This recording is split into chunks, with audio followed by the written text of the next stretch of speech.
వైకుంఠ ఏకాదశి పర్వదినం పురస్కరించుకొని శ్రీ వెంకటేశ్వర స్వామి కళ్యాణోత్సవాన్ని భక్తి శ్రద్ధలతో ఘనంగా నిర్వహించారు.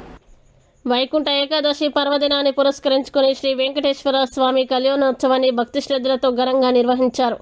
మంచిర్యాల జిల్లా కేంద్రంలోని విశ్వనాథ ఆలయం, గూడెం సత్యనారాయణ స్వామి ఆలయంలో ప్రత్యేక పూజలు చేసి భక్తులు కన్నుల పండుగగా నిర్వహించారు. భక్తుల తాకిడిని దృష్టిలో పెట్టుకుని ఆలయ నిర్వాహకులు అన్ని ఏర్పాట్లు చేశారు. వైకుంఠ ఏకాదశి సందర్భంగా ఉత్తర ద్వారం ద్వారా భక్తులు స్వామివారిని దర్శించుకున్నారు. దేవాలయాన్ని వివిధ రకాల పుష్పాలతో సర్వంగా సుందరంగా తీర్చిదిద్దారు. భక్తులకు ఎలాంటి ఇబ్బందులు లేకుండా అన్ని సౌకర్యాలు కల్పించారు.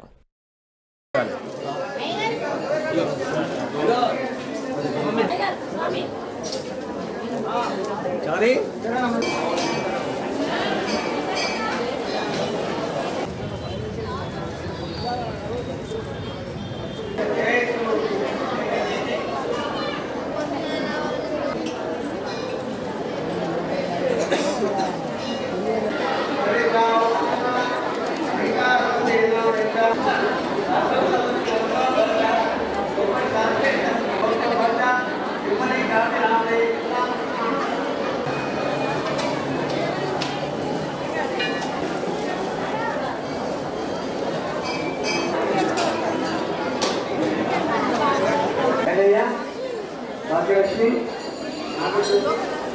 అందరి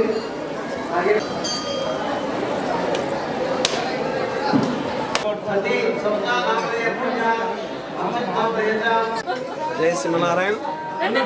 స్థానిక మన విశ్వనాథ ఆలయంలో వేంచేసి ఉన్నటువంటి శ్రీ అలవేలు మంగా సమేత వెంకటేశ్వర స్వామివారి సన్నిధిలో ముక్కోటి ఏకాదశి అనగా వైకుంఠ ద్వారంలో అనంతమైన ఆబాల గోపాలం అనంతమైనటువంటి జనాలు వచ్చి స్వామిని సేవించుకున్నారు.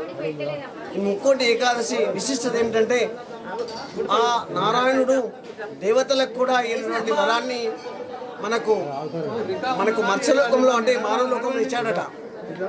ఈ ధనుర్మాసంలో నన్ను ఎవరైతే సేవించుకుంటారో వారికి నేను కొన్ని వేల సంవత్సరాల కృపను కలిగిస్తానని.